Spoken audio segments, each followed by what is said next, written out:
Relaxation from Molly means there's a new sheriff in town, and his name is Will Kane.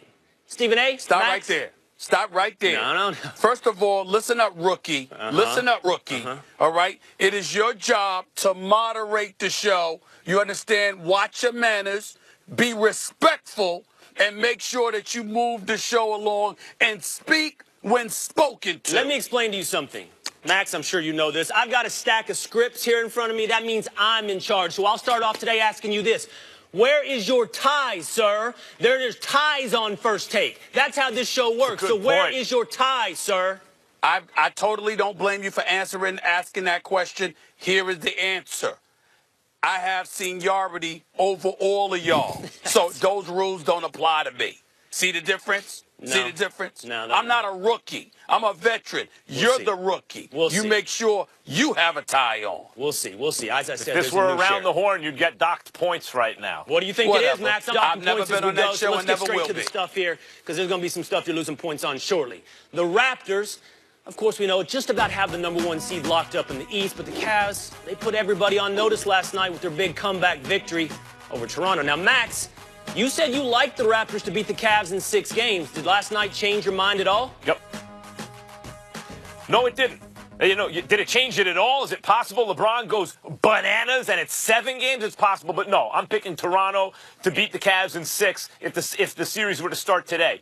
Look, the bottom line about last night was, and I brought this up, by the way, about a week ago in other circumstances. And it had to do with Houston actually losing to Toronto. There's such a thing as a schedule loss. Jalen Rose brought it up on Countdown before the Houston-Toronto game. If you're playing the second of back-to-back on the road, 3rd game in 4 nights, you're simply likely to lose. And look what happened in the game. By halftime, it was like, all right, this Toronto bench is too much for, like, everyone, especially for the Cavs. And that will be the case throughout most of the series if they were to play. There will be no second of back-to-backs. There will be no 3 games in 4 nights. Certainly no second of back-to-backs on the road for Toronto.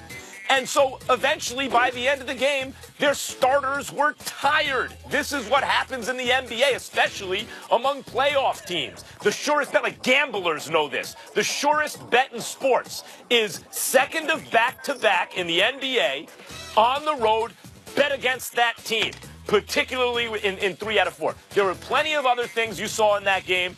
DeMar DeRozan can't shoot it from the outside. He's at least taking more of them and hitting them at a slightly better clip than he normally does, and that's really good for the Toronto offense. But he's not a shooter. We know that.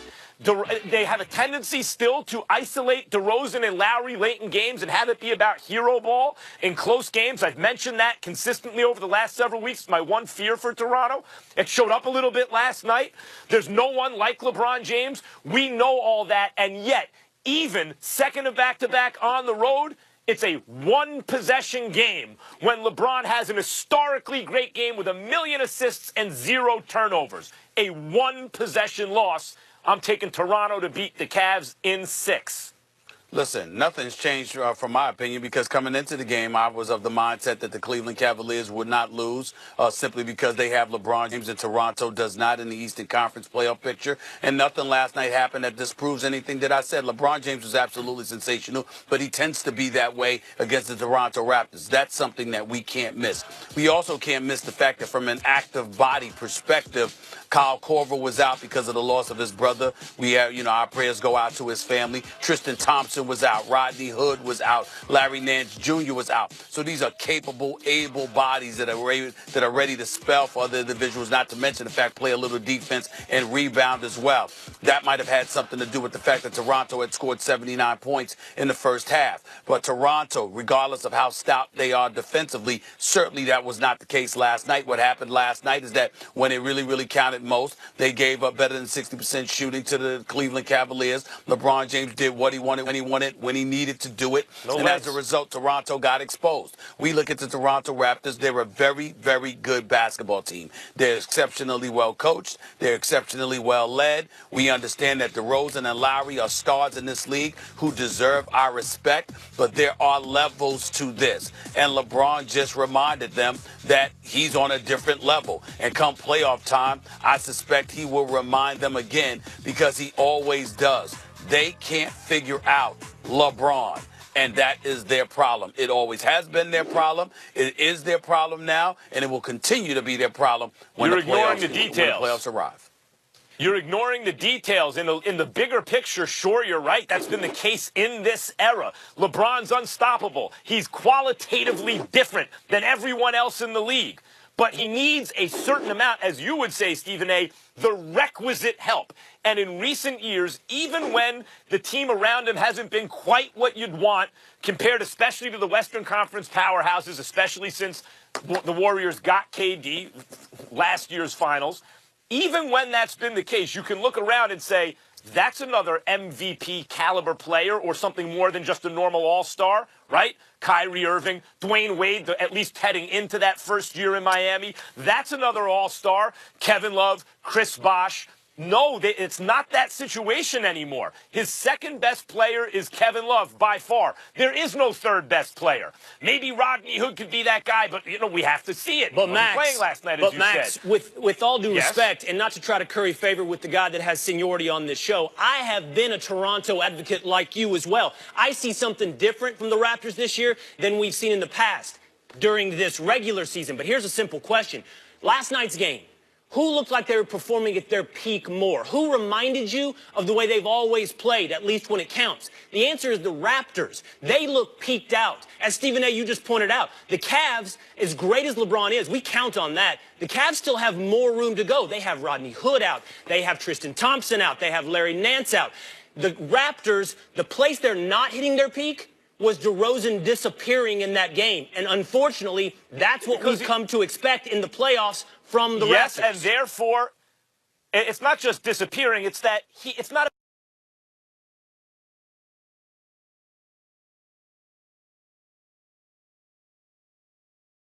enough to get it done in any way. Isoing in those situations generally isn't a great idea in the first place.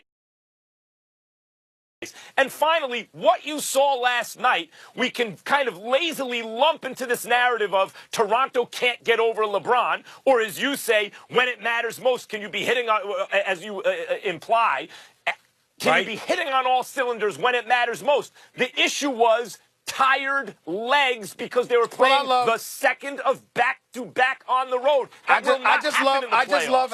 just love how you're so quick to call somebody lazy, like lazy thinking just because they don't agree with you. It ain't lazy. We believe you're wrong. There's a difference. And the fact is we have history to lean on our side to prove it. You can talk and and bloviate all you want about the Toronto Raptors. They've looked good in seasons past. They've been one of the top 2 seeds in seasons past. They've had home court advantage in seasons past. It didn't matter. Why? Because when they went up against a superior player, they didn't seed collectively as a team to have an answer for that. And because they didn't have an answer for that, what we can surmise is that, do they have an answer now? Yeah. When I'm looking at this team, I don't see a team that has an answer now. I see a team that's improved. I see a team that's capable of beating everybody else. I see a team that runs into the star that is LeBron James, and unlike other teams, they don't seem to have an answer for this man when it counts. And that's what I'm banking on. Tired, Max, and tired is an odd thing. If there's one team in the NBA who's ready to go on a back-to-back, isn't it Toronto? Isn't it the team that goes, 12 deep?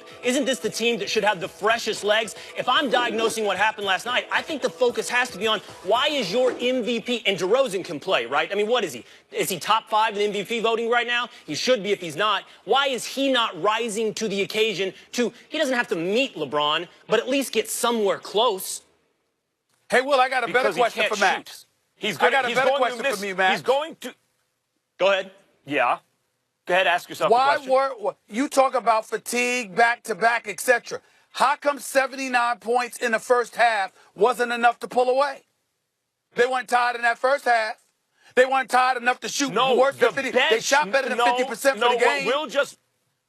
What Will just brought up was the bench. The bench blows out the league. It was the starters who fatigued late. They're playing the third game in 4 nights. Now, Is it the case in NBA history that among similarly talented or matched teams, the team with the best players seems to win almost all the time? Yes, that is the case. I do not believe these are similarly talented teams. That's what I'm telling you. When you look at the Cavs since the All-Star break, set aside this game where, based on this was a schedule loss. The Raptors had a loss on the schedule already when this game was scheduled. Take that away. Who have the Cavs beaten that you could say, that's a good team? They don't beat them. Now, recently they have been playing better. That is somewhat coincided with Kevin Love's return. Of course they're going to be better with Kevin Love. The issue is how much better. And it's not actually about LeBron. We know what LeBron can do. The question is, can Kevin Love be the second best player on an Eastern Conference championship team? We will see. I doubt it based on the rest of the cast. Well, I got news for you. I'm not ignoring the fact that Kevin Love can play. I'm not ignoring the fact that Jeff Green can play. I'm going to give J.R. Smith credit for hitting 4 of his 6 shots last night, showing up and reminding everybody he actually is supposed to be a starting guard in the NBA. And if you have guys alongside LeBron James who manage to hit shots, and that possibility improves with the presence of Kevin Love alone, then no matter how formidable or how tough the road through the East may be, the bottom line is Cleveland is somebody you're still going to have to get through because they have the best player in the world with a supporting cast that's being supportive. Let's talk about that best player in the world. I've been tasked with moving along. Let's move along. You guys discussed the MVP race yesterday, but you didn't bring up the best player in the world. You didn't bring up LeBron's name as part of that discussion. So, after last night, Stephen A., does LeBron's name need to be in consideration for MVP? LeBron's name was always in consideration. It's just that it wasn't the top. It wasn't at the top of the list. He's not winning the MVP award this year. And it's not because of his individual greatness is lacking or anything like that, because we've seen how great he's been, Will, as an individual. But the point is, the Cleveland Cavaliers have gone through a roller coaster ride, and there is some culpability that falls on his shoulders. When you couple that, or juxtapose that rather, to the season that James Harden has had in Houston, how Herculean he has been, what a model of consistency he and the Houston Rockets have been. That usually gets thrown into the equation when you're taking league MVP honors into consideration as well. And that's what I think you have to pay attention to in this particular scenario.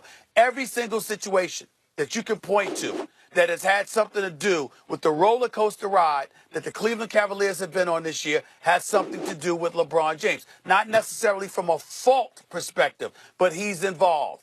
Kyrie Irving being gone, Isaiah Thomas ultimately being traded, the distraction that they tried to portray Isaiah Thomas as being when Isaiah Thomas was in Cleveland, etc., etc. You take all of those things into consideration. You remember when Kevin Love skipped out and he was gone for a little while, and Isaiah Thomas made us think about that, followed by Dwayne Wade when he was there, making us think about that. All of this stuff, when they talked about the relationship between Dwayne Wade and LeBron James, and how it was so much elevated above the relationship that he had with everybody else that it affected the team in a negative way. The point is, all of that gets attached to the leader. So as an individual player, in terms of his on-court greatness, there is no doubting, no questioning the surreal play of LeBron James and how it compares to anybody. But you have to take all of those other things into consideration. You don't get to ignore it. That did not happen in Houston, along with the model of consistency that James Harden has been.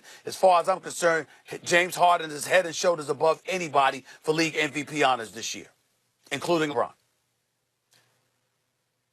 Max? No, in fact, LeBron James is more deserving of the MVP this year than James Harden, maybe even than Anthony Davis. And I am guilty, as you are, Stephen A., as we all are, of being bored of just saying LeBron James is the MVP. So we play with the definition of MVP.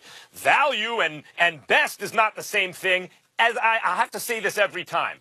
Insofar as synonyms exist, in other words, one word can mean what another word means exactly, value and best is the same thing. They are synonyms. Everyone get it through your heads. MVP means best player. It's the same thing. It's completely synonymous. Now, LeBron James is better than James Harden. This year, he's better than James Harden. If you swap them on each other's teams, you put LeBron James on the Rockets. Rockets just got better. Cavs just got worse. Cavs are worse with Harden than LeBron. Rockets are better with LeBron than Harden. Even the statistics, see those counting numbers? The counting numbers are close. And James Harden plays in a Mike D'Antoni system. Put LeBron James in that system. Please. What you're doing, Stephen A., is you are taking LeBron James, the GM, because he's kind of the GM. You're taking LeBron James, the coach, because he's kind of the coach, and LeBron James, the player, lumping that all together. Well, the reason he's in this predicament is because Kyrie's not there. Whose fault is that? You're right, LeBron James. That's LeBron James, GM coach doing that. But you can't attribute that to LeBron James, the player, if you just leave everything else alone and look at the way they play. Take last night, for example. LeBron James is clearly and by far the best point guard in basketball. Matter of fact, it's really between LeBron and Magic Johnson, greatest point guard of all time, because they're point forward or whatever you want to call it. He runs the offense. He's the primary ball handler. He had 17 assists with no turnovers. His passing, everyone's talking about it, is the best it's been in his career, right there with the greatest of all time. Who's the greatest passer of all time? This year's LeBron James is in the conversation with Magic or anybody. So we get bored. We get just like Michael Jordan. Charles Barkley has one of his MVPs. Karl Malone has one of his MVPs. All right, so KD, here's Steph.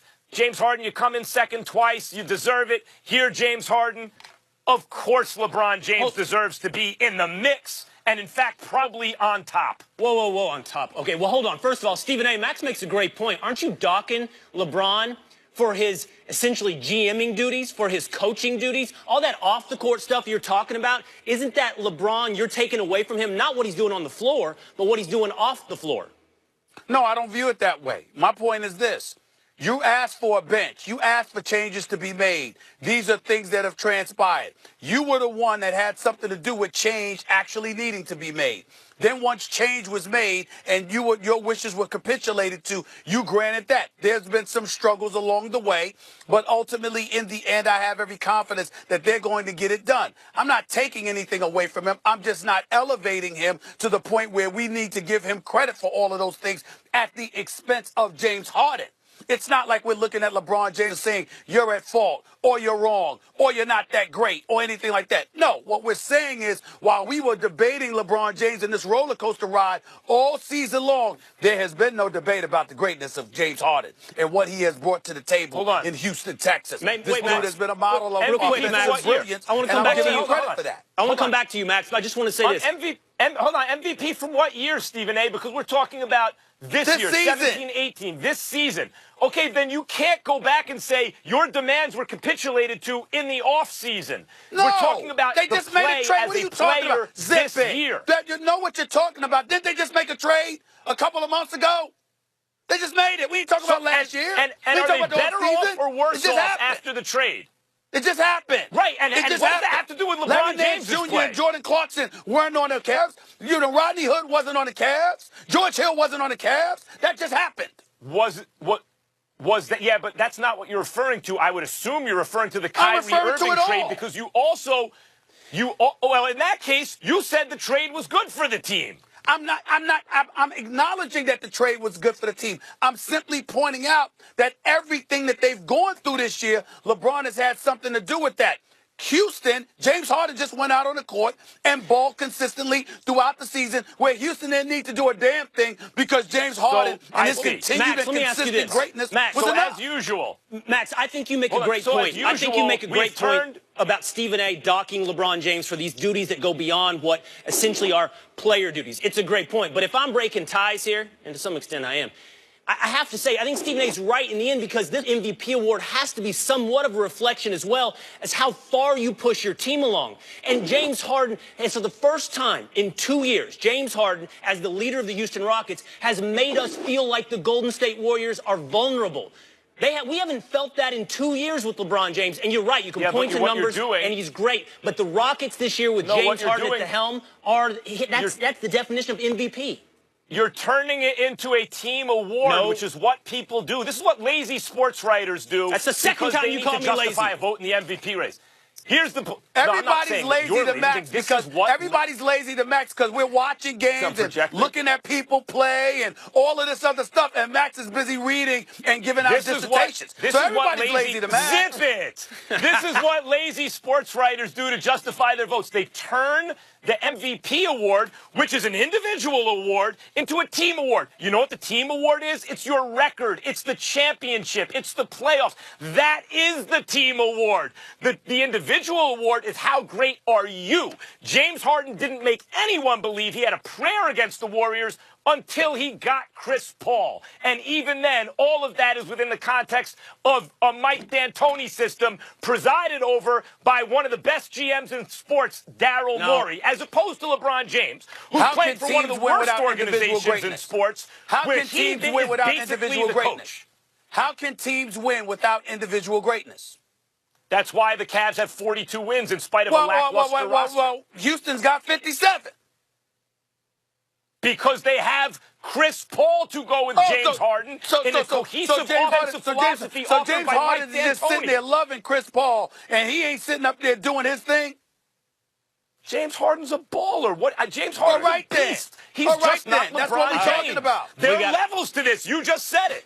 Look, we got to move on. This year is on it. We got to move on. I don't think I can speak for myself. We're not doing the best player on the best team thing here. What we're saying is it's got to show up in your team at some point. It's got to show up in your record and how seriously we take you as a team. 42 wins. All right, coming up, let's move on. Let's talk about Sam Darnold, his pro day, and whether or not the Browns should definitely take a quarterback with the first pick in the NFL draft. But up next, Seth Greenberg's going to jump in here and talk about the Sweet 16 and John Calipari's Kool-Aid comments. First take, coming right back. Max Kellerman.